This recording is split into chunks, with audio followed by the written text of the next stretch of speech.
प्रिय भक्तों, अगर आप भी चाहते हैं कि आप शनि देव की कुदृष्टि से बचे रहें और आपको शनि देव की सिर्फ आशीर्वाद और असीम कृपा ही प्राप्त हो, तो आप इस महामंत्र का जाप अवश्य करें। इस मंत्र के नियमित 108 बार जाप करने से नकारात्मक ऊर्जा और बुरी शक्तियां समाप्त होती हैं। काला जादू, टोना टोटका और तंत्र बाधा, काला जादू, टोना टोटका और तंत्र बाधा का नाश होता है। व्यक्ति का तेज और आत्मविश्वास बढ़ता है और साथ ही शनि देव की कृपा से उसे अथाह धन की प्राप्ति होती है। इसलिए प्यारे भक्तों, आप इस महामंत्र का जाप अवश्य करें। जिस भी भक्त ने आज तक इस महामंत्र का जाप किया है, उसे सिर्फ शनि देव की असीम कृपा ही प्राप्त हुई है। इसलिए प्यारे भक्तों, आप इस महामंत्र का जाप अवश्य करें। यह मंत्र बहुत ही शक्तिशाली और प्रबल मंत्र है।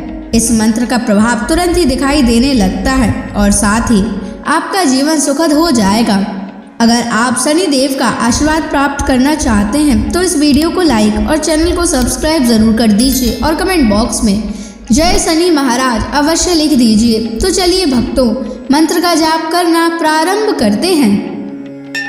ओम ह्रीं सन शनैश्चराय सर्वदोष निवारणाय स्वाहा। ओम ह्रीं सन शनैश्चराय सर्वदोष निवारणाय स्वाहा। ओम ह्रीं सन शनैश्चराय सर्वदोष निवारणाय स्वाहा। ओम ह्रीं सन शनैश्चराय सर्वदोष निवारणाय स्वाहा। ओम ह्रीं सन शनैश्चराय सर्वदोष निवारणाय स्वाहा। ओम ह्रीं सन शनैश्चराय सर्वदोष निवारणाय स्वाहा। ओम ह्रीं सन शनैश्चराय सर्वदोष निवारणाय स्वाहा। ओम ह्रीं सन शनैश्चराय सर्वदोष निवारणाय स्वाहा। ओम ह्रीं सन शनैश्चराय सर्वदोष निवारणाय स्वाहा। ओम ह्रीं सन शनैश्चराय सर्वदोष निवारणाय स्वाहा। ओम ह्रीं सन शनैश्चराय सर्वदोष निवारणाय स्वाहा। ओम ह्रीं सन शनैश्चराय सर्वदोष निवारणाय स्वाहा। ओम ह्रीं सन शनैश्चराय सर्वदोष निवारणाय स्वाहा। ओम ह्रीं सन शनैश्चराय सर्वदोष निवारणाय स्वाहा। ॐ ह्रीं सन् शनैश्चराय सर्वदोषनिवारणाय स्वाहा। ॐ ह्रीं सन् शनैश्चराय सर्वदोषनिवारणाय स्वाहा। ॐ ह्रीं सन् शनैश्चराय सर्वदोषनिवारणाय स्वाहा। ॐ ह्रीं सन् शनैश्चराय सर्वदोषनिवारणाय स्वाहा। ॐ ह्रीं सन् शनैश्चराय सर्वदोषनिवारणाय स्वाहा। ॐ ह्रीं सन् शनैश्चराय सर्वदोषनिवारणाय स्वाहा। ॐ ह्रीं सन् शनैश्चराय सर्वदोषनिवारणाय स्वाहा। ॐ ह्रीं सन् शनैश्चराय सर्वदोषनिवारणाय स्वाहा। ॐ ह्रीं सन् शनैश्चराय सर्वदोषनिवारणाय स्वाहा। ॐ ह्रीं सन् शनैश्चराय सर्वदोषनिवारणाय स्वाहा। ॐ ह्रीं सन् शनैश्चराय सर्वदोषनिवारणाय स्वाहा। ॐ ह्रीं सन् शनैश्चराय सर्वदोषनिवारणाय स्वाहा। ॐ ह्रीं सन् शनैश्चराय सर्वदोषनिवारणाय स्वाहा। ॐ ह्रीं सन् शनैश्चराय सर्वदोषनिवारणाय स्वाहा। ॐ ह्रीं सन् शनैश्चराय सर्वदोषनिवारणाय स्वाहा। ॐ ह्रीं सन् शनैश्चराय सर्वदोषनिवारणाय स्वाहा।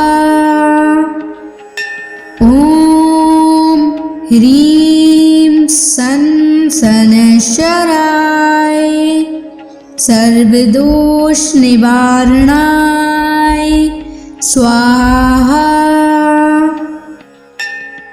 ॐ ह्रीं सन् शनैश्चराय सर्वदोषनिवारणाय स्वाहा। ॐ ह्रीं सन् सनशराय सर्वदोष निवारणाय स्वाहा। ॐ ह्रीं सनशराय सर्वदोष निवारणाय स्वाहा। ॐ ह्रीं सनशराय सर्वदोष निवारणाय स्वाहा। ॐ ह्रीं सनशराय सर्वदोष निवारणाय स्वाहा।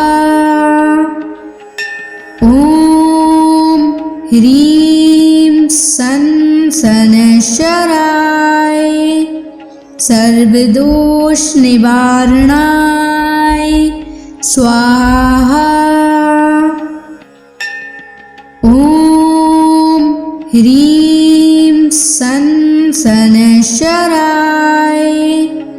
सर्वदोष निवारणाय स्वाहा। ॐ ह्रीं सनशराय सर्वदोष निवारणाय स्वाहा। ॐ ह्रीं सनशराय सर्वदोष निवारणाय स्वाहा। ॐ ह्रीं सनशराय सर्वदोष निवारणाय स्वाहा। ॐ ह्रीं सनशराय सर्वदोष निवारणाय स्वाहा। ॐ ह्रीं सनशराय सर्वदोष निवारणाय स्वाहा। ॐ ह्रीं सनशराय सर्वदोष निवारणाय स्वाहा। ॐ ह्रीं सनशराय सर्वदोष निवारणाय स्वाहा। ॐ ह्रीं सनशराय सर्वदोष निवारणाय स्वाहा। ॐ ह्रीं सनशराय सर्वदोष निवारणाय स्वाहा। ॐ ह्रीं सनशराय सर्वदोष निवारणाय स्वाहा। ॐ ह्रीं सनशराय सर्वदोष निवारणाय स्वाहा। ॐ ह्रीं सनशराय सर्वदोष निवारणाय स्वाहा। ॐ ह्रीं सनशराय सर्वदोष निवारणाय स्वाहा।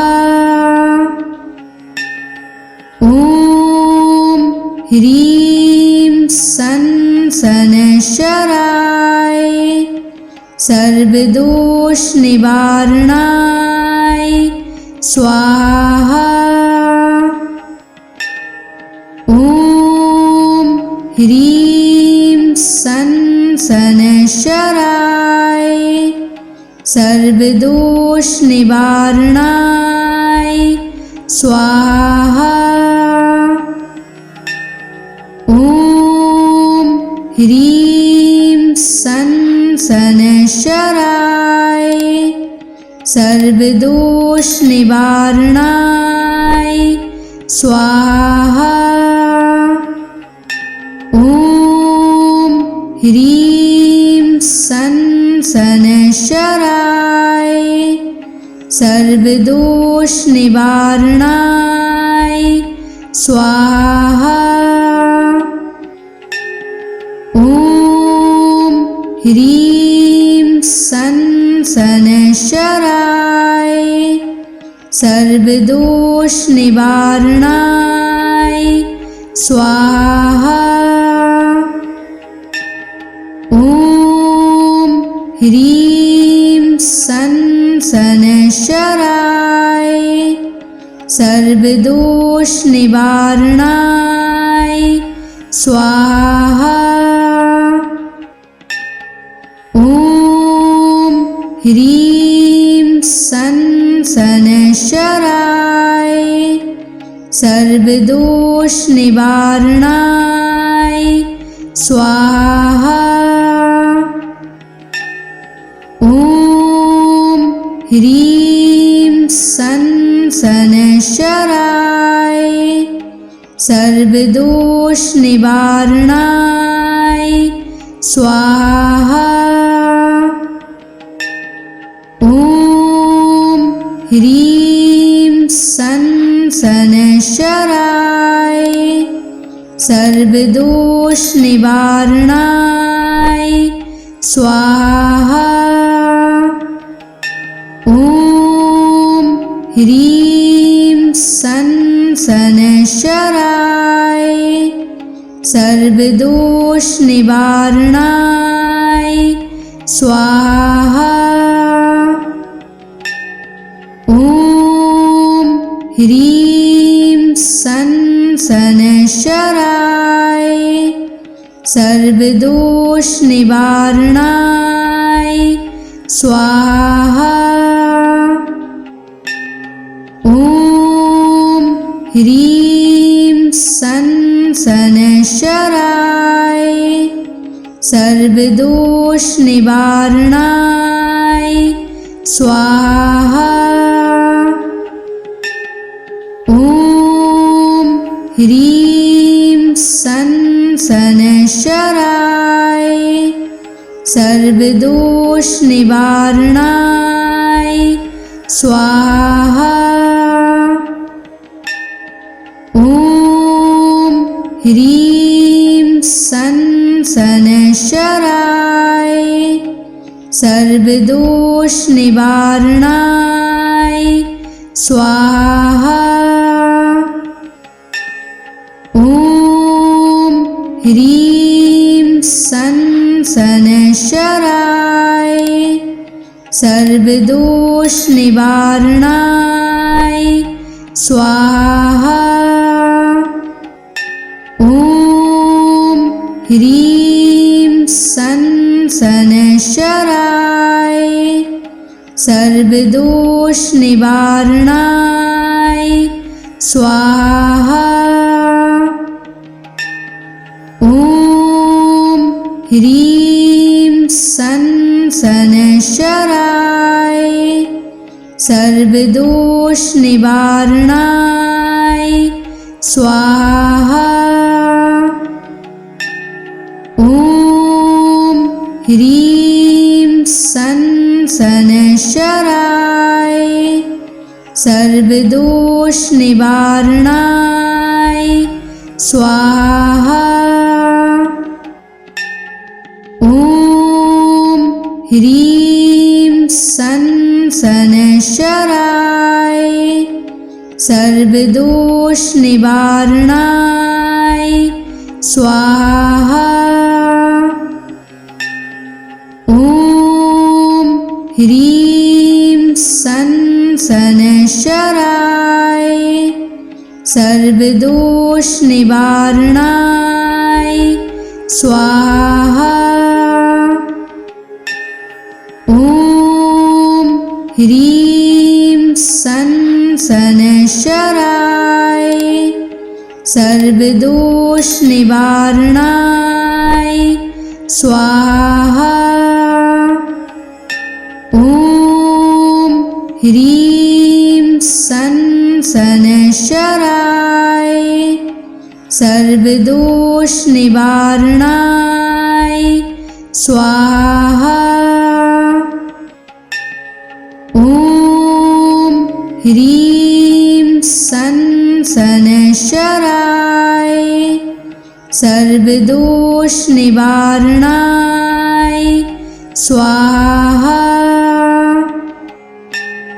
ॐ ह्रीं सं शनैश्चराय सर्वदोषनिवारणाय स्वाहा। ॐ ह्रीं सं शनैश्चराय सर्वदोषनिवारणाय स्वाहा। ॐ ह्रीं सं शनैश्चराय सर्वदोषनिवारणाय स्वाहा। ॐ ह्रीं सं शनैश्चराय सर्वदोषनिवारणाय स्वाहा। ॐ ह्रीं सं शनैश्चराय सर्वदोषनिवारणाय स्वाहा। ॐ ह्रीं सं शनैश्चराय सर्वदोषनिवारणाय स्वाहा। ॐ ह्रीं सं शनैश्चराय सर्वदोषनिवारणाय स्वाहा। ॐ ह्रीं सं शनैश्चराय सर्वदोषनिवारणाय स्वाहा। ॐ ह्रीं सं शनैश्चराय सर्वदोषनिवारणाय स्वाहा।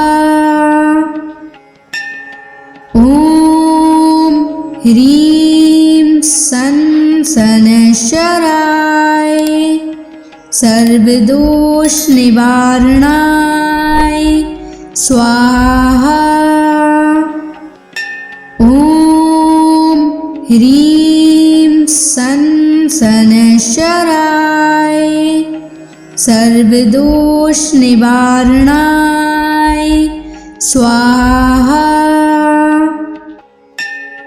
ॐ ह्रीं सं शनैश्चराय सर्वदोषनिवारणाय स्वाहा। ॐ ह्रीं सं शनैश्चराय सर्वदोषनिवारणाय स्वाहा। ॐ ह्रीं सं शनैश्चराय सर्वदोषनिवारणाय स्वाहा। ॐ ह्रीं सं शनैश्चराय सर्वदोषनाशनाय सर्वदोषनिवारणाय स्वाहा। ॐ ह्रीं शनैश्चराय सर्वदोषनिवारणाय स्वाहा। ॐ ह्रीं शनैश्चराय सर्वदोषनिवारणाय स्वाहा। ॐ ह्रीं शनैश्चराय सर्वदोषनिवारणाय स्वाहा। ॐ ह्रीं शनैश्चराय सर्वदोषनिवारणाय स्वाहा।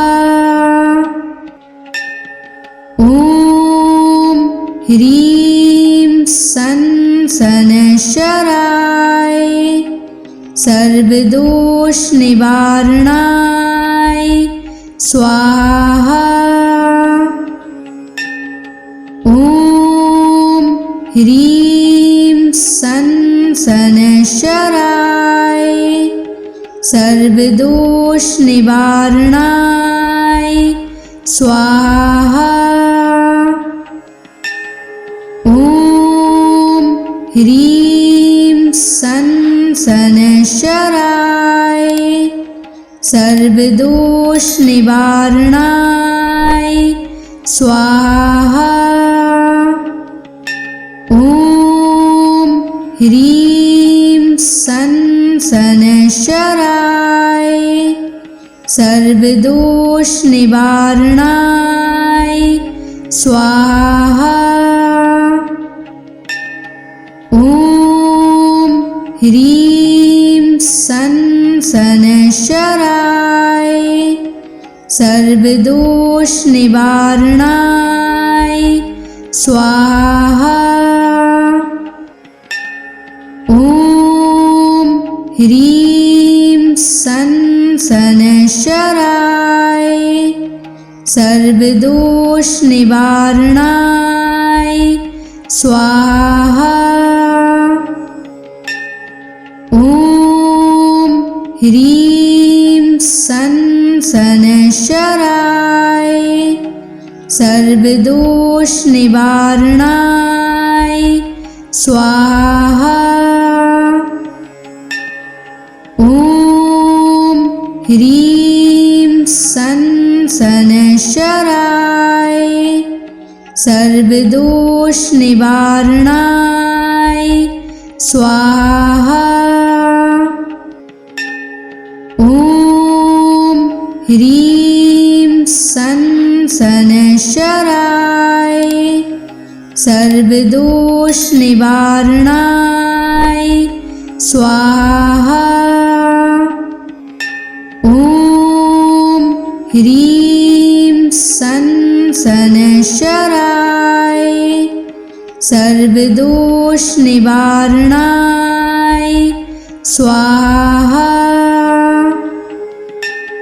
ॐ ह्रीं शनैश्चराय सर्वदोषनिवारणाय स्वाहा। ॐ ह्रीं शनैश्चराय सर्वदोषनिवारणाय स्वाहा।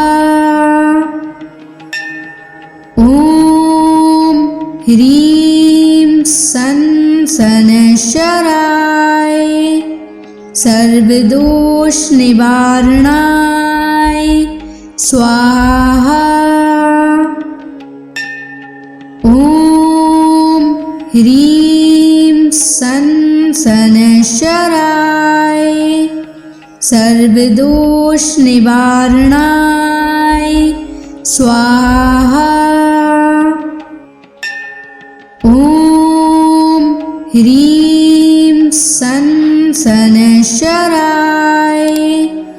सर्वदोषनिवारणाय स्वाहा। ॐ ह्रीं सन् शनैश्चराय सर्वदोषनिवारणाय स्वाहा। ॐ ह्रीं सन् शनैश्चराय सर्वदोषनिवारणाय स्वाहा। ॐ ह्रीं सन् शनैश्चराय सर्वदोषनिवारणाय स्वाहा। ॐ ह्रीं सन् शनैश्चराय सर्वदोषनिवारणाय स्वाहा। ॐ ह्रीं सन् शनैश्चराय सर्वदोषनिवारणाय स्वाहा। ॐ ह्रीं सन् शनैश्चराय सर्वदोषनिवारणाय स्वाहा। ॐ ह्रीं सन् शनैश्चराय सर्वदोषनिवारणाय स्वाहा। ॐ ह्रीं सन् शनैश्चराय सर्वदोषनिवारणाय स्वाहा। ॐ ह्रीं सन् शनैश्चराय सर्वदोषनिवारणाय स्वाहा। ॐ ह्रीं सन् शनैश्चराय सर्वदोषनिवारणाय स्वाहा। ॐ ह्रीं सन् शनैश्चराय सर्वदोषनिवारणाय स्वाहा। ॐ ह्रीं सन् शनैश्चराय सर्वदोषनिवारणाय स्वाहा। ॐ ह्रीं सन् शनैश्चराय सर्वदोषनिवारणाय स्वाहा। ॐ ह्रीं सन् शनैश्चराय सर्वदोषनिवारणाय स्वाहा। ॐ ह्रीं सन् शनैश्चराय सर्वदोषनिवारणाय स्वाहा। ॐ ह्रीं सन् शनैश्चराय सर्वदोषनिवारणाय स्वाहा। ॐ ह्रीं सन् शनैश्चराय सर्वदोषनिवारणाय स्वाहा। ॐ ह्रीं सन् शनैश्चराय सर्वदोष निवारणाय स्वाहा।